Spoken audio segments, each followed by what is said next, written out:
দীর্ঘ ৩.৫ বছর পর জামিন পেয়ে কারাগার থেকে মুক্ত হলেন আলোচিত সাবেক পুলিশ সুপার বাবুল আক্তার। সন্ধ্যা ৫টা ৩৫ মিনিটে তিনি চট্টগ্রাম কারাগার থেকে বের হন। এ সময় তার বর্তমান স্ত্রী ইশরাত জাহান মুক্তা সহ স্বজনরা কারাগারের গেটে উপস্থিত ছিলেন। স্ত্রী মাহমুদা আক্তার মিতু হত্যা মামলায় এতদিন কারাগারে ছিলেন তিনি। তার আইনজীবী কফিল উদ্দিন জানান, বাবুল আক্তারের জামিনের পর তা স্থগিত চেয়ে আদালতে আবেদন করেছিলেন তার সাবেক শ্বশুর মোশাররফ হোসেন। বুধবার উচ্চ আদালত সেই আবেদনের সাড়া না দিলে আজ সন্ধ্যায় তাকে কারাগার থেকে মুক্তি দেওয়া হয়। ২০২১ সালের ১২ মে স্ত্রী মিতু হত্যা মামলার প্রধান আসামি হিসেবে গ্রেফতার হন বাবুল আক্তার।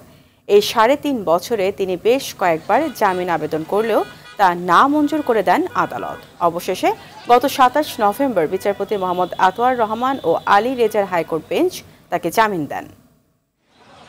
যে হোন্ডা ইউজ করা হয়েছিল হত্যাকাণ্ড ঘটনার সময় তাকে গ্রেপ্তার করা হয়েছে, কিন্তু তাকে পরবর্তীতে এই মামলায় সাক্ষীও করা হয় নাই, আসামিও করা হয় নাই। যে এইভাবে দেখা যাচ্ছে প্রকৃত আসামিদেরকে সবসময় এড়িয়ে যাওয়া হয়েছে। বারবার লক্ষ্যটা ছিল বাবুল আক্তারকে এই মামলা সম্পৃক্ত করা, এবং ওনারা সাকসেসফুলি এটা করেছে। মামলা ফাইল করলো ওর শ্বশুর পাঁচলাইশ থানার, উচিত তদন্ত বান নিল। বান নেওয়ার মুহূর্তের মধ্যে দেখা যাচ্ছে ওই টোটা থেকে চলে গেছে পিবিআইতে। অর্থাৎ সমস্ত কর্মকাণ্ডগুলো ছিল অস্বাভাবিক।